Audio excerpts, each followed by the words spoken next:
We're here with Matt Hilton from Square Enix talking about Final Fantasy XIV, A Realm Reborn. Yep, we are. So tell me, Matt, first off, what exactly is Reborn about this realm? Everything. I mean, honestly, everything from version 1.0, our original release, we've pretty much reborn from the ground up, you know, whether it's the world itself, the locations are different, the graphics engine is completely redone from the ground up, and the entire server structure, everything is basically reborn and given new life, basically. Right on.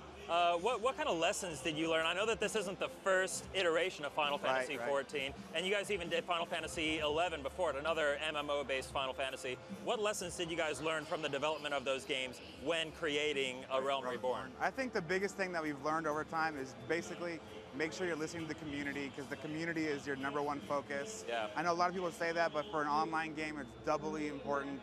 It's really important for us to be transparent as much as possible and tell them, you know, hey, here's what we're working on, here's what we're doing. We want to get your feedback, and you know what we've been doing for A Realm Reborn. Ever since we closed down version 1.0 last year, we've been in alpha testing, beta testing, and every weekend we're collecting more and more feedback. And I think we recently launched a huge update where we're telling everybody exactly, we're being as open as possible to let them know what's changed and what's different. Cool.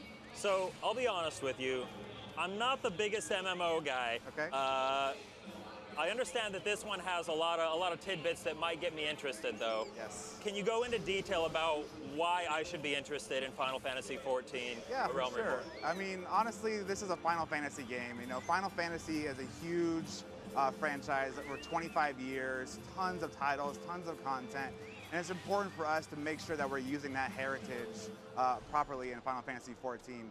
Our producer and director Yoshida is a huge Final Fantasy gamer himself, and he's doing a lot to bring in a lot of the content and ideas and things that players love. You know, we have our chocobos, our Moogles, Cid is flying his airship, and things like that. But it's not just that; it's also really important things from Final Fantasy like Magitech armor we're bringing in, and Final Fantasy VII. We have the limit break system. We're incorporating that into Final Fantasy XIV. So no longer is it just about playing an online game, but it's a Final Fantasy game first and foremost too, And the cool thing about what we're doing is we're making sure that all that Final Fantasy heritage stuff fits into the world of 14, and it's not just like, oh, you go walk over here and here's the FF7 land or something. It all fits in really cohesively, and we're pretty proud of it, and we think that gamers are really gonna react to it. We have like the materia system and things like that, so. Okay. So you guys just announced a PlayStation 4 version of Final Fantasy XIV. How are players going to, I mean, if a player plays the PS3 version and then they get the PS4 version, what happens there? Oh, it's going to be, we're trying to make it as smooth as possible. All of your stuff will carry over seamlessly. You don't have to worry about like, okay, now I've got the PS4 version, I have to start over, because it's really important that all that stuff is as smooth as possible, because we want players to start the PS3 version right away. We don't want them to have to wait, or like, they've already had to wait a long time for the PS3 one, so now we're excited to finally be releasing it. We're going into beta test this weekend, and so we're excited for that. So we're going to make sure we do everything that's in our power to make sure it's smooth as possible. You don't have to worry. Cool. Let's talk about weapons and loot a little bit. I mean, MMOs are, you're obviously going to be collecting a lot of loot off of your fallen foes. What kind of stuff are we going to be looking for? Lots of Final Fantasy themed weapons? Any particular favorites of yours? Well, we've done a lot to make sure that the stuff is very unique. One of the things that our players have really reacted to positively is our primals. So primals are like the summons from other Final Fantasy games, like Ifrit and Titan and Garuda and things like that. And it's pretty cool. Like when you defeat them, you're actually able to earn weapons that are in the motif of those characters. So like a Garuda bow will have feathers on it, and like the Ifrit sword will have like a big nail of Ifrit. And so players have really been responding well to that. And it's pretty cool too, because like for armor, we made sure that we kept the iconic, the big Final Fantasy gear. Like the white mage has the white robe, the white outfit on. The black mage has the pointy hat, the black cloak on, and things like that. So immediately when you see a character, you're like, I know this is a Final Fantasy game. I recognize this paladin, I recognize this warrior, the red outfit, the red armor. And so we're making sure that we're keeping all that in Final Fantasy XIV. Okay, let's talk about the setting of the game. What's the name of the world in which Final Fantasy XIV takes place? The world is Hydaelyn, but everything takes place in the realm of Erzea. So it's basically where everything is happening. A lot of the empire is coming in. Things are in turmoil. The way we left the story in 1.0 is Bahamut was actually revealed to come from the sky. He basically destroyed huge parts of the land. So players coming in now are going to be coming in 5 years after that's happened and kind of seeing what's happened. They're going to go around the world and see huge craters and huge, monuments that were erected basically based out of what happened there. And so it's going to be really cool to see players really exploring the setting. And we made sure that, before we had an issue where it was repeated and it was a lot of like, okay, I've seen this jungle before, it's over here now. What we did is we rebuilt it from the ground up and everything looks unique. We made sure that we have really cool areas for players to explore. So even old players coming in and new players are going to have a lot to explore when they first join in. Cool.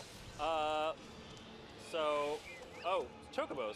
Cool. Chocobos, yes. We have a new system we're introducing in Final Fantasy XIV, A Realm Reborn, called the Companion System. And basically these Chocobos will actually fight by your side. So no longer are they just like to ride on. You'll actually be able to go out while you're adventuring and say, oh, I need a healer. You can actually summon your Chocobo companion, put them on a healer mode, and they'll actually help you battle while you're fighting. So you can have like a tank Chocobo, someone will take all the damage while you're hitting from behind, or you can have a fighting Chocobo who will help you attack if you're a mage.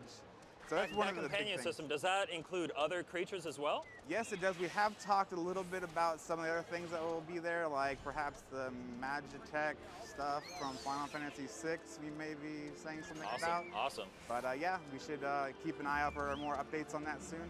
Okay, let's talk bosses and like overarching story. Is there like a main storyline that's going to carry players through this game? Yeah, exactly.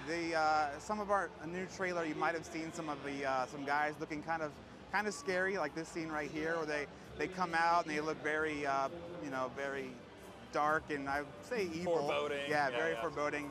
These guys are part of the Empire, and their goal has always been to subjugate the rest of Eorzea. And the Beastmen are kind of, against the Empire. The free people are trying to fight the Empire because the Empire basically just wants to take over. Yeah, exactly. Yeah. So that's going to be one part of the story, and also finding out exactly what happened to Bahamut is going to be another major part because he's a very important character going forward, as well as those summons I mentioned, those primals like Ifrit and Garuda, and seeing how all that stuff kind of fits together to form this like cool story as you go forward is going to be a big challenge. Cool. Looks like we're just about out of time here, but you mentioned a beta earlier. Yes. Let's talk about that. How can players get in on this beta? So they can go to our website and sign up.